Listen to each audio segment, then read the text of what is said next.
name is Luciana, and I'm the second affirmative for the claim that the U.S. should adopt a single-payer health system. Responding to the negatives, Jessica mentioned that the UK system wouldn't fit the US because of our society and the costs. But actually, comparing to the UK, that has a single-payer healthcare system, the US spends more but falls behind in quality. According to Susan Brink, the US and the UK are both high-income, highly developed countries, but the UK spends less per person on healthcare than the US. And despite its high spending, the US does not have the best health outcomes.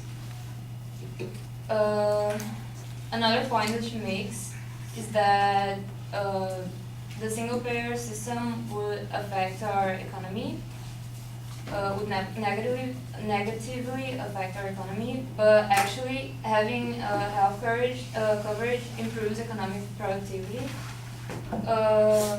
A 2016 study from Labor Economics shows that workers with health insurance miss 76% fewer workdays than those without health insurance.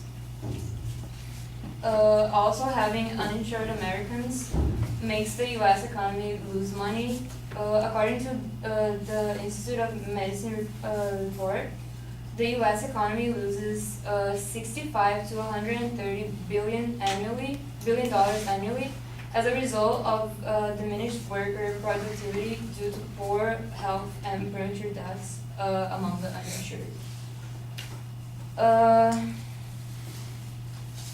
Another thing that the negative side mentions is that there is no evidence that a single-payer system would benefit the U.S.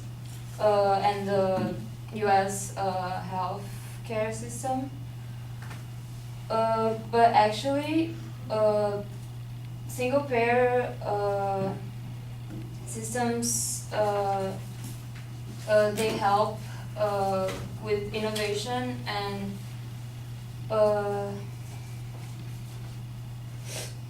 even though we spend more than most European countries in healthcare, the United States health system is still mediocre. According to a research by the international comparison from the Commonwealth Fund, poor access to primary care has contributed to inadequate prevention and management of chronic diseases, delayed diagnosis, incomplete adherence to treatments, wasteful overuse of drugs and technologies, and coordination and safety problems.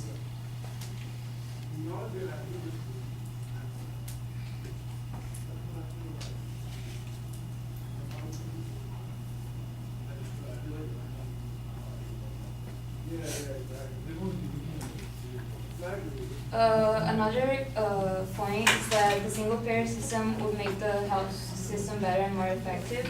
The dean of the Boston University School of Public Health, Sandro Galea, says a single-payer system immediately creates an opportunity for wide-scale adoption of new approaches that can transform health in the United States. These approaches can be exemplified by preventing diseases instead of treating once they strike, which is usually what we do here. Another claim is that the current healthcare system is unfair to poor people.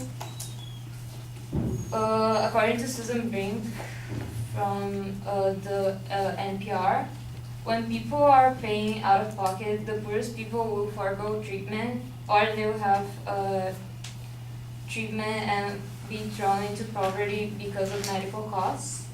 That's mostly a problem for poor countries, though the U.S. stands out among high-income countries as having catastrophic medical expenditures that put people into poverty.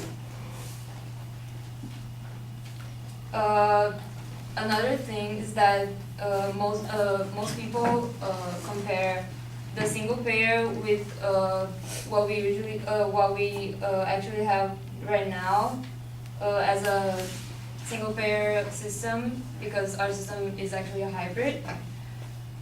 They compare it with Medicaid, the Department of Veteran Affairs, and Medicare, but the single payer system as a universal system would actually spend less, according to Robert Frank from the New York Times, while the universal single payer system will cover the whole population, where most people only have small medical needs. The system we have now only covers the ones that most need medical assistance, making it expensive. So single payer components of the United States system are disproportional and cover population subgroups with the heaviest medical needs. As I mentioned, older people with Medicare, poor and disabled with Medicaid, and return service personnel with the Department of Veteran Affairs. Thank you.